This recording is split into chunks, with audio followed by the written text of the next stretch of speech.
इतिहास है। लड़का पूछता है सर इतिहास पढ़ने से क्या फायदा है? देखो भैया यही फायदा है जो बताता है, इतिहास गवाह है कि चाइनीज को कचर के पीटिए और वो जब पिटा जाएगा तो वो 50 साल तक शांत रहेगा, वरना वो हमारे 7 सिस्टर जी यहाँ पे 7 जो राज्य हैं उन्हें डिस्टर्ब करना चाहता है। हालांकि पूर्वोत्तर 7 सिस्टर में तो सिक्किम आता नहीं है, सिक्किम नॉर्थ ईस्ट में आता है। सिक्किम को जोड़ेंगे तो एक 8 हो जाएगा, इधर 7 सिस्टर में नहीं आता है। ये चिकन नेक का हिस्सा होता है। देखिए हमारा जो ये 7 सिस्टर 7 राज्य है ये बहुत ही पतले रास्ता द्वारा जुड़े हुए हैं, इसे हम सिलीगुड़ी कॉरिडोर या चिकन नेक कहते हैं। तो चाइना भारत में मनोवैज्ञानिक दबाव बनाना चाहता है कि हम सिक्किम के रास्ते यहां तक आ जाएंगे तो देखिए हम अपना चिकन नेक कभी भी हम लोग क्या कर सकते हैं, काट सकते हैं। तो भैया हम लोग क्या सुतल है, यहाँ से बांग्लादेश से हम लोग का रोड पास हो चुका है और म्यांमार तक जा रहा है, तो अब चिकन नेक के भरोसे हम लोग थोड़े बैठे रहेंगे जब हमारे इतने अच्छे अच्छे पड़ोसी हैं सब। तब सिक्किम बॉर्डर पे बहुत ही भीषण बर्फबारी होती है। कुछ दिन पहले एगो चाइनीज चाचा घुस गया था उसमें, हमारी फौज इंसानियत दिखाते हुए इन चाइनीज को क्या कर दी, वापस कर दी। अब पता चलता है कि ये चट्टे जानबूझ के घुसे थे सब।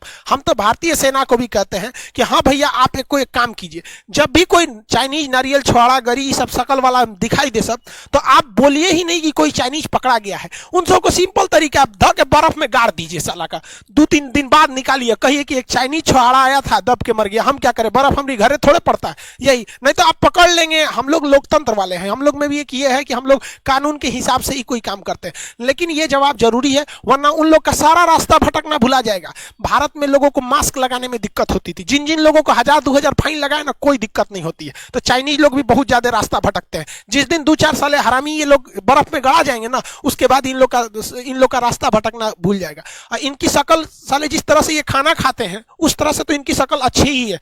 मगरमच्छ खाया होगा ये साला पता नहीं क्या खाया है, बंदर खा गया होगा ये। तो जैसा खाएंगे वैसे ही आपका शकल होगा, वैसे ही आपकी अकल होगी। ये Xi Jinping father of corona, इसको लगता था कि डोनाल्ड ट्रंप चले गए हैं तो ये जो है अमेरिका का ये दामाद बन गया। अरे ससुरा तू नहीं, जो बाइडेन पगला थोड़ी है। कोई भी देश अपने यहाँ एक मुखिया चुनाव जीतता है ना, तू अपने गांव के बारे में सोचता है, बाद में दूसरे गांव के सोचता है।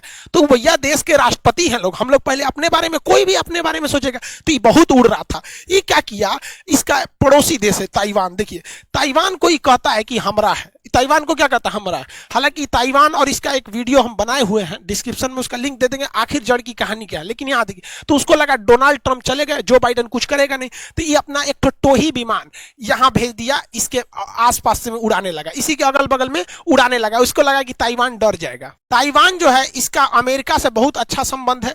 ताइवान ने अमेरिका को फोन कर दिया, अमेरिका अपने राजनयिकों को यहाँ भेज दिया, यानी यहाँ पे बात समझने के लिए। और ये जो टोही विमान भेजे थे ना, इनका बाप भेज दिया अमेरिका इधर से इसके पास U2 विमान। ये ससुरा रहता कहीं है और है वहां से 200 किलोमीटर दूर तक निगरानी कर लेता है। चाइना बहुत भड़का वहां पे, चाइना लगा ऐसे वैसे करने, तो भैया डोनाल्ड ट्रंप के जगह बाइडेन आया, वो कहा कि भैया हम उससे अपडेटेड वर्जन है। ये कैसे सोच लिया कि हम उससे खराब होंगे, हम उससे अपडेट हैं।